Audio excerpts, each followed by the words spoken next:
September 7, 1191. The scorching winds of the Holy Land swept across the coastal plains as two great war hosts prepared to clash. The Battle of Arsuf, one of the most defining confrontations of the Third Crusade, was about to unfold.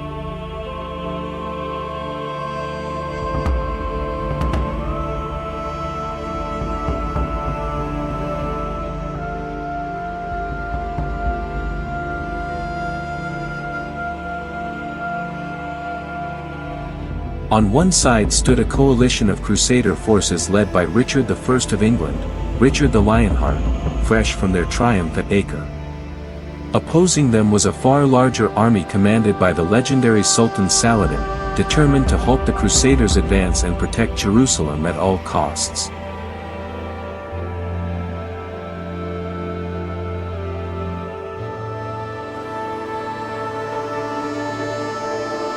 The road to Arsuf was not merely a march, it was a test of endurance, strategy, and will, a contest between two of the medieval world's greatest commanders.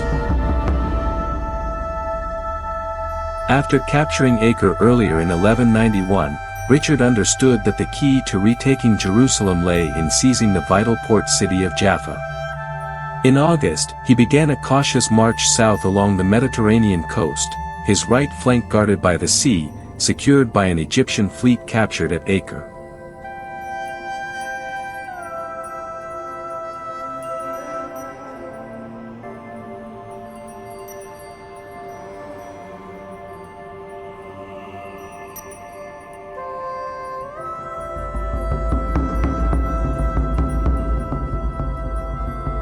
The memory of the disastrous defeat at Hattin loomed large. Determined not to let dehydration and heat claim his army as it once had the forces of King Guy, Richard prioritized access to water, rotating troops, and maintaining strict discipline.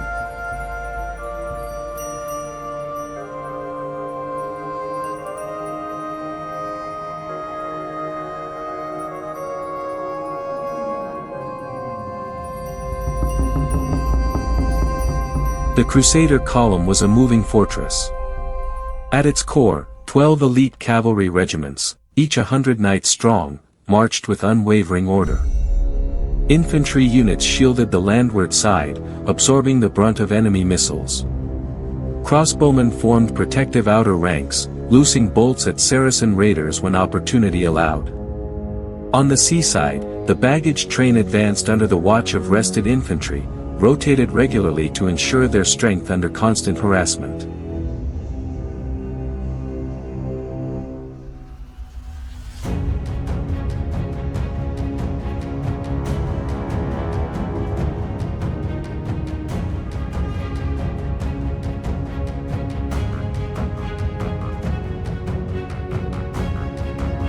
By contrast, Saladin's army, dominated by swift cavalry and skilled horse archers, moved with far greater mobility.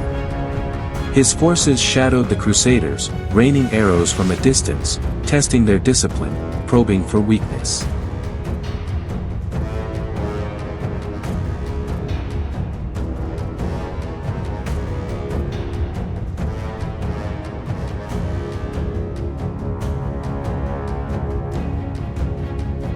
By early September, Saladin understood that harassment alone would not break Richard's relentless advance.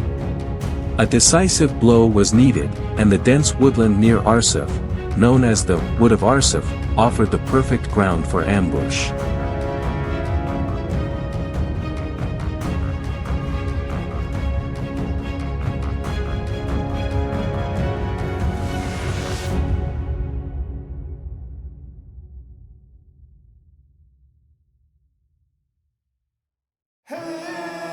Contemporary chroniclers estimate Saladin's strength at nearly 25,000 men, largely cavalry, horse archers, light raiders, and elite Mamluk heavy units drawn from Egypt, Syria, Mesopotamia, and Kurdish contingents. Richard's force numbered far fewer, around 10,000 infantry and 1,200 heavily armored knights.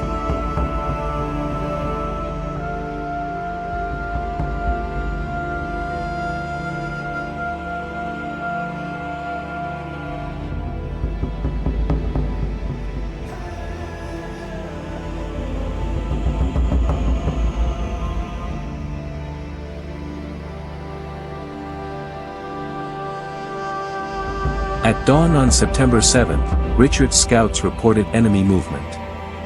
Saracen horsemen were everywhere. The full might of Saladin's army was hidden among the trees. A great storm of steel was about to break upon the Crusader column.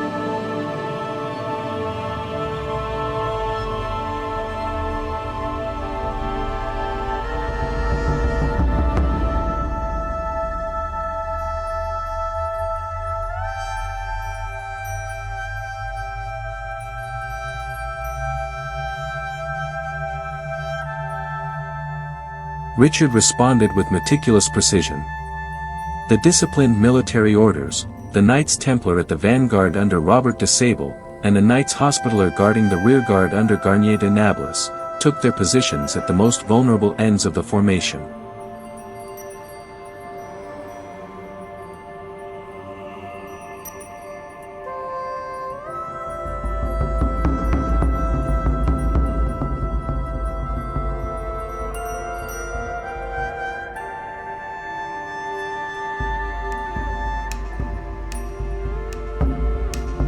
Between them marched Richard's own contingents, Angevins, Bretons, Poitevins, and nobles such as Guy of Lusignan, the titular king of Jerusalem.